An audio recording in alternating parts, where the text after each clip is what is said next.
penonton Cokro TV, balik lagi sama gue, Gracia, dan rekan gue Cindy Florensin, kembali lagi di program Kupas Berita. Seperti biasa, acara Kupas Berita ini ngebahas berita-berita yang lagi heboh nih. Kita bakal pilih berita yang menarik dan kita bahas bareng-bareng. Kalian juga bisa nimbrung di komentar di bawah ya. Oke, kita masuk ke berita pertama nih, guys. Jadi ada berita nih, kalau Partai Buruh nyatain kalau nggak bakal ngasih dukungan ke bakal calon presiden atau baca pres Anies Baswedan. Nah, Nasdem sendiri sih bilangnya nggak bisa maksa partai lain ya buat mendukung Anies sih, kayak ya udahlah gitu. Nah, Bendum DPP Nasdem nih Ahmad Saroni bilang Partai Buruh bebas aja buat ngedukung siapapun buat jadi capres. Dia juga bilang nih kalau alasan Partai Buruh nggak ngedukung Anies gegara nusuk kawan dari belakang yang dikaitin sama peristiwa Partai Demokrat yang keluar dari koalisi. Jadi gegara nusuk temen dari belakang. Nah lo mensusuk dari belakang nih kayaknya ya. Ya gue denger tuh sampai ada omongan udah Partai Buruh konsen aja sama proses kedepannya buat dapat kursi parlemen gitu ya. Itu kayaknya lebih bagus daripada urusin Anies katanya gitu lah. Kok jadi sombong gitu ya? Jadi somse banget gitu. Ntar yang dukung kurang bingung, jangan sombong-sombong atuh tong. Ntar kehilangan banyak suara, nangis dia malah.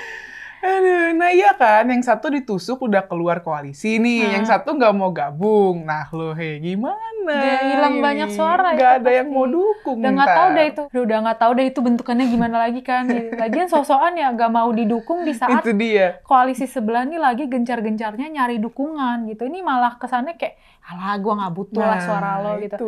Aduh, tapi lo tau nggak sih ternyata alasan Partai Buruh ini nggak mau dukung Pak Anies tuh bukan cuma karena Pak Anies ini dianggap nggak amanah, gegara nusuk temen dari belakang gitu. Tapi gegara si Sudirman Said nih, jadi dia salah satu petinggi Partai Buruh lah, yang juga tim sesnya Anies nih kayak udah ngacak-ngacak internal organisasi Partai Buruh itu sendiri dan para elit Konfederasi Serikat Pekerja Indonesia atau KSPI. Jadi kayak udah diacak-acak gitu. Jadi kayak nyatain perang ke organisasi sendiri gitu ya. Iya benar. Aduh, riwah banget saya itu. Iya kacau sih. Tapi nih gue denger sekitar 4-5 bulan yang lalu, Partai Buruh ini kayak udah ngirim-ngirim sinyal gitu buat ngedukung Pak Ganjar. Ya sebenarnya sinyalnya cuma sekedar Presiden Partai Buruh nih, Pak Said Iqbal kayak ngucapin selamat ya ke Pak Ganjar karena Pak Ganjar ini kan resmi tuh dideklarasiin jadi baca pres dari PDIP. Nah itu kayak dia ngucapin ada selamat buat Pak Ganjar kayak gitu-gitu. Tapi itu katanya sinyal Partai Buruh buat ngedukung Pak Ganjar. Bentar. Kalau misalkan ini sinyal Partai Buruh buat ngedukung Pak Ganjar, berarti sebenarnya mereka ini dari awal nggak ngedukung Pak Anies dong, nggak ngedukung si Pak Anies ini dong. Gimana sih? Nah itu gue belum dapat tuh infonya, tapi Pak Said Iqbal ini ngeklaim kalau terpilihnya Pak Ganjar Pranowo nih sebagai Capres 2024 tuh sesuatu yang diharapkan gitu, kayak buat ngubah nasib kelas pekerja nih. Karena mereka ini nih minta banget ke Pak Ganjar buat nantinya ya kalau jadi calon presiden tuh mencabut Undang-Undang Cipta Kerja sebagai bagian dari program kerja dan visi misinya gitu. Nah, kenapa Partai Buruh ada sinyal-sinyal ke Pak Ganjar? Karena kan tadi tuh mereka gak mau ngedukung Pak Anies tuh karena dianggap berkhianat kan. Dan ternyata Partai Buruh ini juga gak mau ngedukung Pak Prabowo loh. Mengejutkan bukan? Waduh, kaget banget. Baru tahu nih gue sebenarnya ada gerakan apa gitu Partai Buruh nggak mau ngedukung Pak Prabowo ini, ada gerakan apa nih sebenarnya? Jadi katanya sih yang gue baca dari berbagai sumber ya, Pak Said Iqbal ini bilang nggak mau dukung Pak Prabowo ya sebagai capres di pemilu 2024 gegara ketum Partai Gerindra itu dianggap katanya menyetujui undang-undang atau UU Cipta Kerja lah. Sedangkan Partai Buruh ini kan kayak konsisten banget ya buat nolak dan nuntut pemerintah buat mencabut Omnibus Law Cipta Kerja itu. Yang ini kayak saling bersinggungan gitu lah. Dan gak sesuai sama visi misi Partai Buruh gitu. Nggak bisa bersatu. Kayak minyak dan air. Iya, tidak akan bisa bersatu gitu. Benar. Berat. Tapi gue denger ya sekilas ada kabar kalau ya keputusan Partai Buruh buat dukung Pak Ganjar ini dinyinyirin sama loyalis bakal Capres Koalisi Perubahan Anies Baswedan, Pak Bahrum Ahmadi. Masa ya Pak Bahrum ini bilang gini, teriak-teriak tolak Omnibus Law, demo ke istana, ujung-ujungnya mendukung Capres dari pengusaha yang produksi Omnibus Law. Aduh, kasihan banget ya ini si Pak Anies ini. Para loyalisnya nih penuh iri hati dan dengki gitu. Iri dan dengki gitu. Mana fitnah banget lagi ya. Buktinya mana coba yang nunjukin kalau Pak Ganjar itu penguasa yang ngeproduksi Omnibus Law gitu kan. Fitnah aja nih kerjaannya nih. Kayak ngomong doang gak sih? Kayak mana cuy buktinya cuy. Aduh, Gue tahu tuh berita itu. Katanya juga nih, Partai Buruh ini kabarnya cuma dijadiin alat sama Pak Said Iqbal buat menuhin hasrat politiknya dia kan gitu. Lah kok main sindir-sindiran kayak ini ya? Dia. Mainnya adu gagasan dong. Kayak yang pernah Pak Ganjar bilang, calon pemimpin tuh adu gagasan. Bener, adu gagasan. Ya, gue setuju banget. Intinya ya apapun pilihan Partai Buruh ya udahlah biarin aja gitu. Tapi partai-partai pengusung baca pres ya jangan sombong lah ya, jangan sosokan ngerasa nggak butuh suara gitu ya. Ingat, capres kalian nih lagi butuh banget suara loh. Terus juga ya harus berjuang buat naikin elektabilitas mereka, apalagi Pak Anies gitu. Nggak usah lah pakai bilang nggak butuh suara, mau dukung silahkan deh ya udah.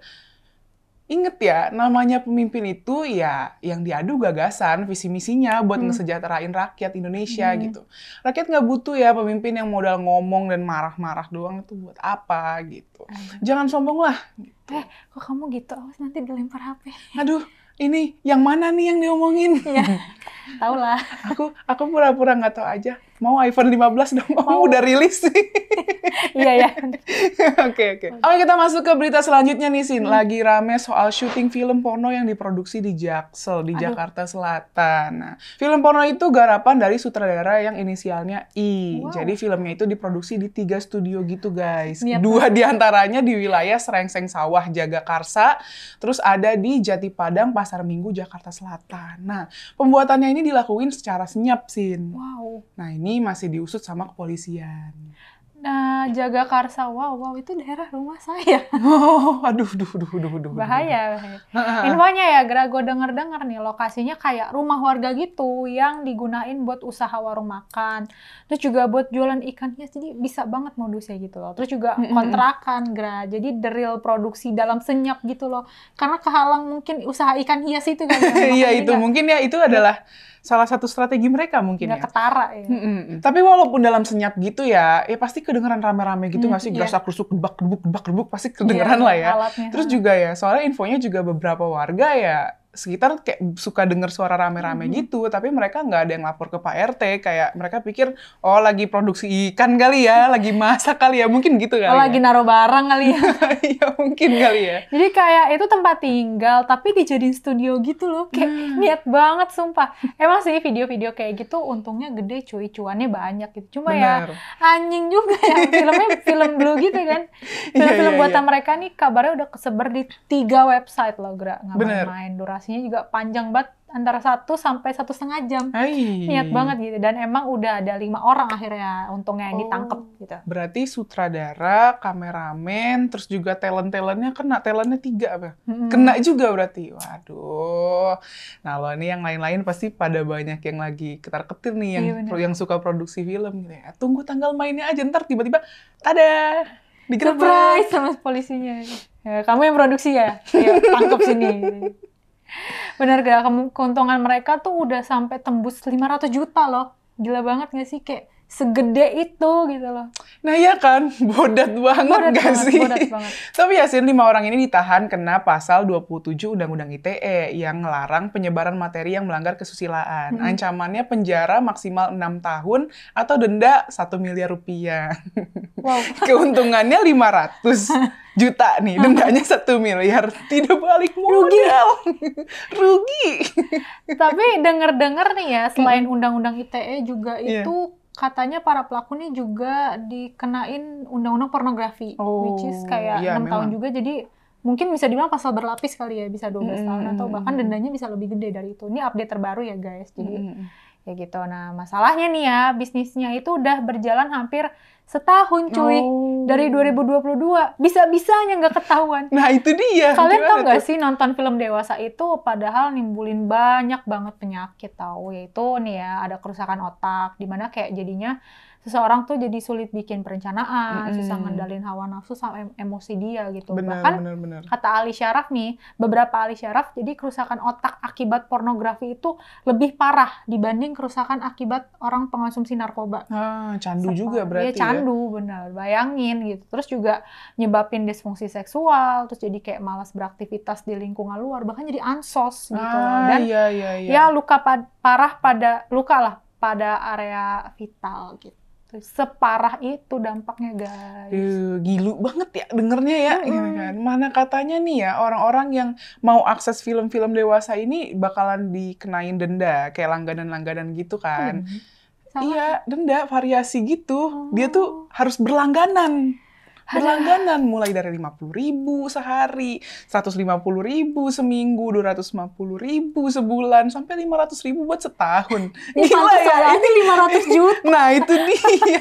Maksud gue tuh kayak itu duit lumayan loh daripada lu buat nonton-nonton kayak gitu kan, yang nggak bermutu, mending ditabung apa nggak buat beli hal-hal lain kayak skincare atau apa yang lebih bermanfaat loh. Kayak ratusan ribu sia-sia ya. Mereka nih yang memproduksi nih yang untung. Aduh.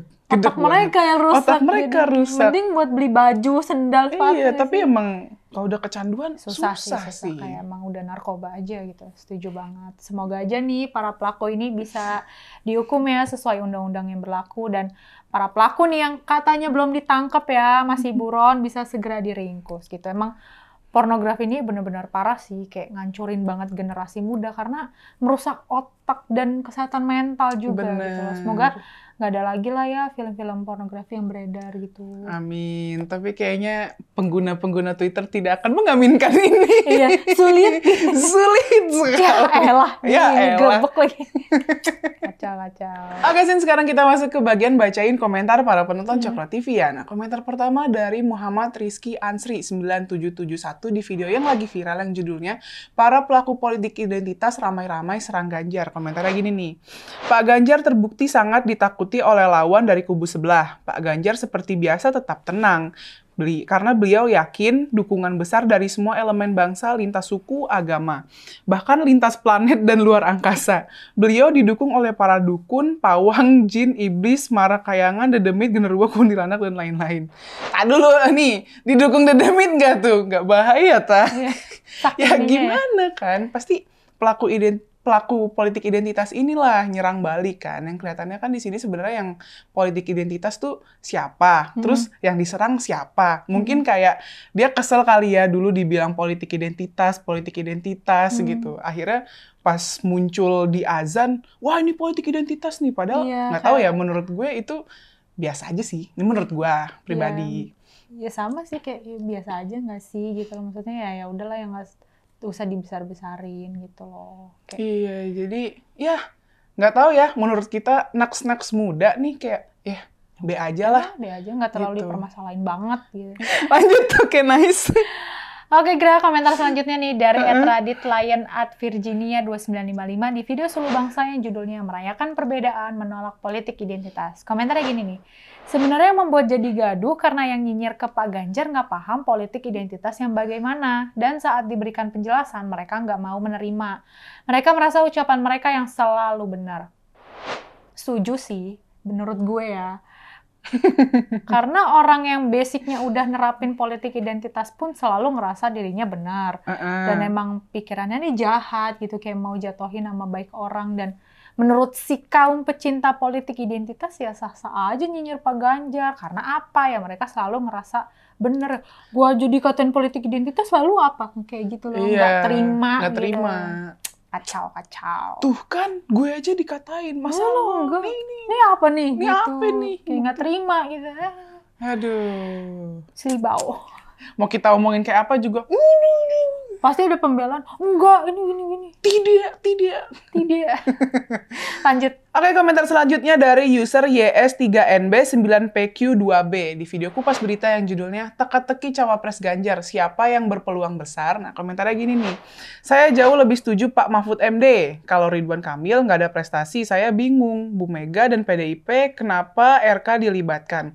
Sedangkan partainya Golkar aja sedang kelain hati. Waduh, gue pribadi belum punya jagoan sih sebenarnya ya. Sama. Mau ngejagoin siapa? Gimana nih kalian? Tim Pak Mahfud MD atau Kang Emil? Nah, coba komen Pasti di bawah. dua-duanya ini sosok yang inilah berintegritas gitu. Iya. Kalau misalkan lu belum tahu prestasinya, coba Google. Googling. Pasti ada. Gak mungkin gak ada. Siap. Lanjut. Oke, komentar selanjutnya nih dari @Shudori Hamzah 4476 di sudut pandang yang judulnya "Rocky Kena Karma, Anak Buah Prabowo Main Kekerasan". Komentarnya gini nih. Bahwowo itu temperamental, mau nutupin dengan cara apapun tetap terlihat dari gesturnya. Salam cerdas dan waras, tegak lurus arahan Bapak Jokowi, Ganjar Pranowo paling hebat. Benar, tapi waduh nggak Nggak bahaya bahaya lah ini. Tapi gue setuju sih, soalnya menurut gue pribadi bahaya banget ya kalau nanti kita punya pemimpin yang selalu temperamen dan nggak bisa ngendalin diri gitu. Apalagi sampai lempar-lempar barang gitu ya, say. Kayak nggak etis banget lah sebagai seorang pemimpin nanti gitu. Karena orang temperamen menurut gue pribadi tuh susah buat ngatur emosi. Apalagi nih ngatur satu negara, ratusan juta masyarakat Indonesia. Takutnya namanya orang yang suka marah-marah kan nggak bisa nih berpikir jernih. Dan itu nanti kayak berpengaruh ke cara dia membuat kebijakan kan nanti. Atau nanti pas ke lapangan menyapa masyarakat, kalau masyarakatnya ini kayak dilempar HP kan nggak lucu. Intinya ya kita butuh pemimpin yang berkepala dingin, pasti tegas dan pastinya deket sama rakyat, jangan yang justru malah bikin jarak sama rakyat gitu loh. Pokoknya mah kita tegak lurus bersama Pak Jokowi. Mantap. Oke, mungkin itu aja beberapa komentar menarik yang ada di channel Cokro TV. Jangan lupa like, comment, subscribe channel ini. Stay tune terus di program kita di Kupas Berita. Tunggu. Jangan lupa dong nyalain notifikasinya supaya kalian nggak ketinggalan video-video Kupas Berita di channelnya Cokro TV, guys. Bye-bye.